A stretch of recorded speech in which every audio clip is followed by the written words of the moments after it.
نبی صلی اللہ علیہ وسلم یہ قسم کھایا کرتے تھے والذی نفس محمد بیدہ، کہ محمد کی جان جس کے قبضے میں ہے۔ اب اگر انسان کا یہ یقین ہو کہ میری جان اللہ کے قبضے میں ہے تو پھر انسان کا اللہ رب العزت کی طرف دھیان کیسے ہوتا ہے؟ اللہ رب العزت کا مراقبہ کہ اللہ مجھے دیکھ رہا ہے، میری جان اس کے قبضے میں ہے، تو انسان کے اوپر اللہ کی خشیت، اللہ کا خوف اور اللہ رب العزت کی رحمت کی کیا کیفیت ہوگی کہ میری جان اس کے ہاتھ میں ہے، کس وقت میری جان کو قبض کر لے، کس وقت میرے دل کی دھڑکن کو روک دے، کس وقت میرے خون کی گردش کو گھٹا دے یا بڑھا دے۔ گھٹا دے تو انسان ٹھس ہو جاتا ہے اور بڑھا دے پھٹ جاتا ہے، دل پھٹ جاتا ہے انسان کا، دماغ پھٹ جاتا ہے۔ برین ہیمریج کیا ہوتا ہے؟ خون کا دباؤ بڑھا، شریانیں پھٹ گئی، ختم ہو گیا انسان۔ تو یہ اس میں کوئی وقت لگتا ہے، ایک ہی لمحے کے اندر یہ کام ہو جاتا ہے۔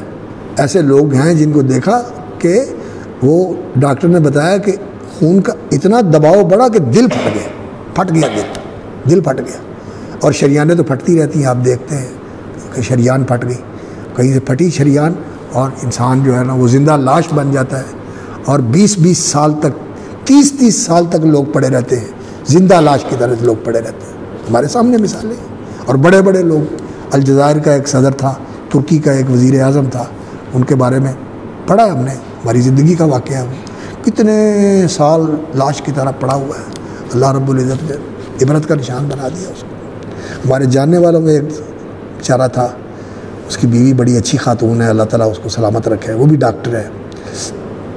اس کا میاں جو ہے وہ بیچارہ نیو ہسپتال میں لاہور ڈاکٹر تھا، اور وہ گاڑی چلا کے لے کے گیا، پارکنگ میں گاڑی کھڑی کی اور گاڑی کو بند کر کے دروازہ کھولا نکلنے کے لیے، برین ہیمریج ہو گیا، شریان پھٹ گئی۔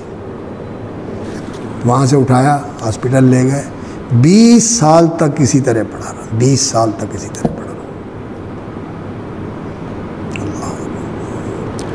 تو انسان کو جب ان چیزوں کا احساس ہوتا ہے نا تو پھر انسان کے اندر صحیح اللہ کا خوف اور اللہ کی خشیت پیدا ہوتی ہے۔